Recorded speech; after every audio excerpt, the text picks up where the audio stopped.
Alors dans cette vidéo, j'aimerais vous expliquer pourquoi vous ne devriez pas essayer d'être hyper bon en anglais. Je sais que ça peut paraître paradoxal, parce que moi j'ai un site sur comment apprendre l'anglais, anglais 5 minutes. Et en fait, je vais vous expliquer un petit peu mon histoire. Il faut savoir qu'il y a quelques semaines, il y a quelqu'un qui a laissé des commentaires, enfin il a laissé 2 commentaires vraiment où il m'assassinait en dessous des vidéos que je fais sur anglais 5 minutes, en disant voilà, là tu as fait telle faute. Alors c'est pas une faute grave, genre une faute de syntaxe ou de grammaire, c'est juste qu'en fait il y avait un mot qui n'était pas à une place où le mettraient les gens qui sont natifs, qui sont anglophones en fait, dont c'est la langue maternelle. Et après il m'a assassiné, il m'a dit voilà ton accent, là c'est pas du tout ça, etc. Et en fait je vais remettre les choses à leur place en répondant à cette vidéo et puis en vous expliquant justement pourquoi ça vous concerne, pourquoi vous ne devriez pas essayer d'être vraiment hyper bon en anglais. Je vais vous expliquer mon histoire. Moi j'ai commencé à apprendre l'anglais tout seul en 2004 en me formant tout seul, voilà, quelques minutes par jour. C'est pour ça que j'ai créé le blog Anglais 5 minutes pour partager un petit peu cette méthode que j'ai découverte, cette aventure, puisque moi ça m'a permis de partir en Australie, de vivre là-bas, de me faire des amis partout. Après j'ai appris l'espagnol, aujourd'hui je vis en Colombie. Alors là je fais cette vidéo à Paris mais j'habite en Colombie, en fait je suis en vacances là.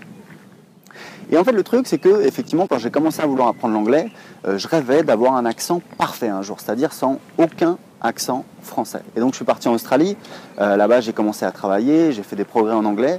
J'ai réussi à me faire un accent australien qui est quand même qui est pas très facile quand on arrive. Et en fait, au bout donc j'avais déjà un niveau correct quand je suis arrivé en Australie. J'ai pas mal progressé. Je me suis mis à lire des livres en anglais, ce qui aide énormément en fait dans l'apprentissage d'une langue. Donc je me suis mis à lire des livres de fiction, de non-fiction. J'aime bien les biographies, les histoires réelles. Et évidemment, j'ai beaucoup progressé en anglais également. J'avais des amis australiens, je travaillais en Australie, etc., etc. Et en fait, ma frustration, c'est qu'au bout d'un an, parce que moi j'ai passé 2 ans en Australie, en fait, au bout d'un an, je me suis rendu compte que même si j'essayais, il y avait toujours un petit accent français. Et c'est vrai que c'était rigolo, parce que moi, je croisais des touristes français à Sydney, je leur parlais en anglais, et ils me répondaient en anglais, et au bout d'un moment, je leur disais que j'étais français, et ils étaient surpris.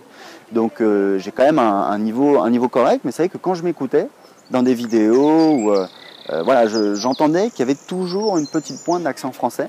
Et c'est là en fait où j'ai réalisé que pour véritablement perdre mon accent français, il me faudrait faire un travail absolument énorme et absolument très coûteux en temps et en ressources. Et en fait, je ne sais pas si vous connaissez la règle du 20-80 qui dit qu'en fait 20% des efforts vous permettent d'avoir 80% des résultats. C'est pour ça qu'en fait si vous voulez apprendre l'anglais, il faut savoir que vous n'avez pas besoin d'y passer des mois, des années. En fait pour la plupart, si vous avez un niveau qui n'est pas très satisfaisant, vous avez juste besoin de faire le minimum et vous allez avoir le plus en fait de résultats rapidement. Donc l'idée c'est vraiment de faire le basique, de se concentrer sur l'essentiel, sur le minimum pour avoir des résultats très rapidement. Et en fait moi je me suis rendu compte que à quoi ça me servait en fait d'avoir un accent parfait en anglais, à me faire passer pour qui je suis pas, c'est-à-dire quelqu'un dont l'anglais c'est la langue maternelle. Ça n'a aucun intérêt, surtout que je dois vous le dire en fait, quand on est français, l'accent français a énormément de charme. Alors vous n'êtes pas obligé d'avoir l'accent à couper au couteau qu'on entend dans les émissions de télé-réalité, ou comme j'entendais les petits jeunes qui débarquaient en Australie en Working Holiday Visa, mais voilà, si vous avez une petite pointe d'accent français, ça a un charme énorme. Les Américains, les Américaines également adorent les accents étrangers. Ça peut être même l'accent anglais, l'accent londonien, les Américains adorent parce que c'est un côté différent, exotique, un petit peu classique. Et évidemment, les accents latins, ça cartonne énormément. Donc en fait, ça veut dire quoi? Ça veut dire qu'il n'y a aucune raison pour vous d'essayer de parler parfaitement anglais. Pourquoi je vous dis ça? Parce que moi aujourd'hui, j'ai un niveau d'anglais qui me permet d'aller aux États-Unis, de participer à des séminaires en anglais, je fais même des interviews en anglais sur mes sites, vous pouvez les voir. Donc voilà, ça me permet de faire mon travail. Par contre, après, je préfère passer mon temps justement à me former au marketing, au business, puisque moi j'ai une entreprise aujourd'hui qui emploie plusieurs personnes. Donc l'idée, c'est quand même de développer la société.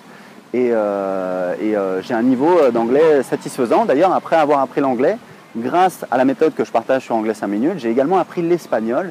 Et aujourd'hui, en fait, je vis en Colombie, ma femme est colombienne, et en fait, je parle espagnol au quotidien. Donc, ça a tendance à me faire un petit peu régresser en anglais. Donc, ça revient vite, voilà, quand je pars aux États-Unis. Mais c'est vrai qu'au début, il faut un petit temps d'adaptation. Mais en tout cas, voilà, ça me permet de faire l'essentiel. Et surtout, mon temps aujourd'hui, je le consacre à des tâches qui, à mon avis, sont vont me permettre d'avoir des résultats beaucoup plus intéressants, c'est-à-dire au business, au développement de ma boîte, Je voudrais apprendre le portugais maintenant, parce qu'en fait, j'adore le Brésil, je suis allé au Portugal, j'adore également, j'aimerais m'y installer dans quelques années. C'est très proche de l'espagnol.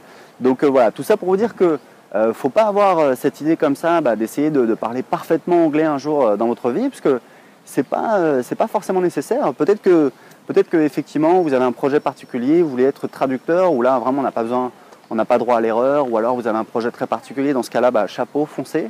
Mais pour 95% des cas, je pense que c'est parfaitement inutile et je vous recommande de faire le basique, ce qui vous permet de vous faire des amis, de voyager à l'étranger. Moi, je peux parler anglais avec n'importe qui partout dans le monde, je peux écouter n'importe quelle émission, regarder n'importe quel film en VO et le comprendre, et ça me permet d'avancer dans ma vie, et c'est ça le plus important. Voilà, écoutez, si vous avez des questions, laissez-les en dessous de cette vidéo. En attendant, je vous dis à très bientôt sur Anglais 5 minutes. Ciao!